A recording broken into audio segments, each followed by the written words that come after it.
एक बार की बात है, एक गांव में एक बूढ़ी औरत रहती थी। बूढ़ी औरत के परिवार में कोई भी नहीं था, इसलिए वो अकेले ही रहा करती थी। एक बार बूढ़ी औरत की तबीयत बहुत खराब हुई, पर उसकी देखभाल करने वाला और उसे संभालने वाला कोई भी नहीं था। बूढ़ी औरत एक बच्चे को आवाज लगाती है, बेटा मेरे लिए कुएं से एक बाल्टी पानी ले आना। लड़का बूढ़ी औरत के पास आता है। बाल्टी तो आधी भरी हुई है, आप इतने पानी का क्या करोगे? बेटा मैंने अपने बगीचे में बहुत से पौधे लगाए हैं और अब वो सूख रहे हैं, मुझे उनको पानी देना है। अरे दादी, आपकी तो जाने की उम्र हो गई है, पौधे लगाकर क्या करोगी?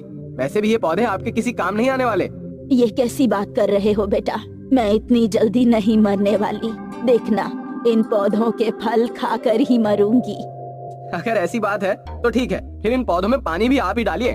बेटा मेरी तबीयत खराब है, तुम अगर कुएं से एक बाल्टी पानी लाकर दोगे तो मैं खुद ही पौधों में पानी दे दूंगी। आप खुद ही लेकर आइए ना, मैं कहीं नहीं जाने वाला। इतना कहकर वो लड़का बूढ़ी औरत के घर से चला जाता है। हे भगवान, ये क्या हो गया है आजकल के बच्चों को, बड़ों की जरा भी बात नहीं सुनते। मेरी कमर में दर्द है, नहीं तो मैं अपना काम खुद करती हूँ, पर अब तो लगता है कि खुद ही कुएं से पानी लाना होगा। बूढ़ी औरत बाल्टी में बचा हुआ पानी पौधों को देती है और पानी लेने के लिए चली जाती है। कमर में दर्द होने की वजह से बूढ़ी अम्मा ने एक लाठी भी साथ में रखी है। लाठी को अपना सहारा बनाकर बूढ़ी अम्मा कुएं से पानी निकालती है और पौधों को सींचने लगती है। धीरे धीरे काम करने से अब बूढ़ी अम्मा की तबीयत में सुधार आने लगा था। हे भगवान, तेरा लाख लाख शुक्र है कि अब मेरी तबीयत ठीक हो रही है। लोग सही कहते हैं कि काम करने से कोई बीमारी नहीं लगती। आज के बाद मैं बहुत सारे काम करूंगी जिससे मेरी हालत ठीक हो जाएगी।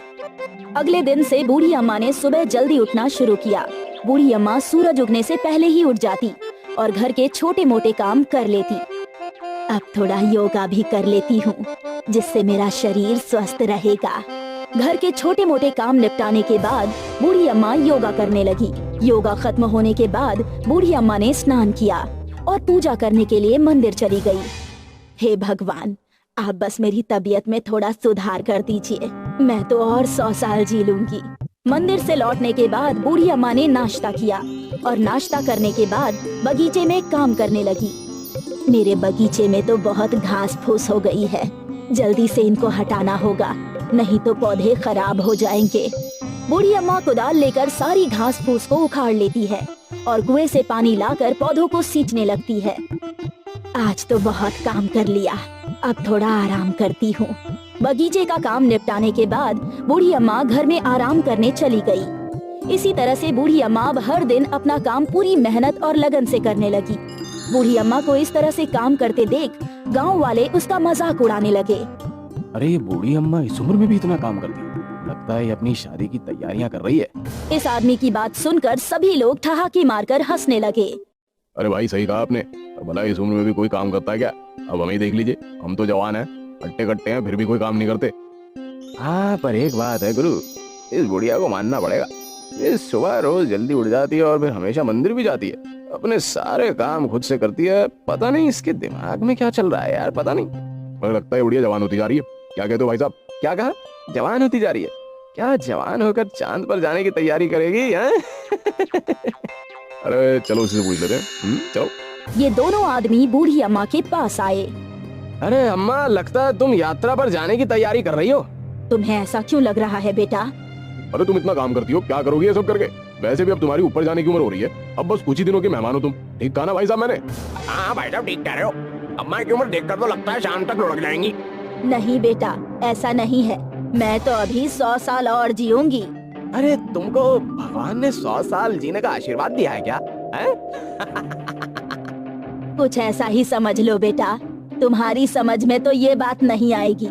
उड़ा लो मेरा जितना मजाक उड़ाना है, ये बेचारी बुढ़िया तुम्हारा कर भी क्या सकती है। दोनों आदमियों ने बूढ़ी अम्मा का बहुत मजाक उड़ाया और इसके बाद दोनों शराब पीने के लिए चले गए। बूढ़ी अम्मा को इनकी बात का बुरा लगा और वो यहाँ से सीधी मंदिर चली गई। हे भगवान, मैं इतनी मेहनत करती हूँ और इस गांव के लोग बहुत कामचोर हैं, उसके बाद भी ये लोग मेरा मजाक उड़ाते हैं। मेरी तो किसी से कोई दुश्मनी भी नहीं है, फिर भी सभी कहते हैं कि मैं मरने वाली हूँ। बूढ़ी अम्मा की बात सुनकर भगवान प्रकट हो जाते हैं और बूढ़ी अम्मा से कहते हैं, जैसा तुम सोच रही हो ऐसा कुछ भी नहीं है।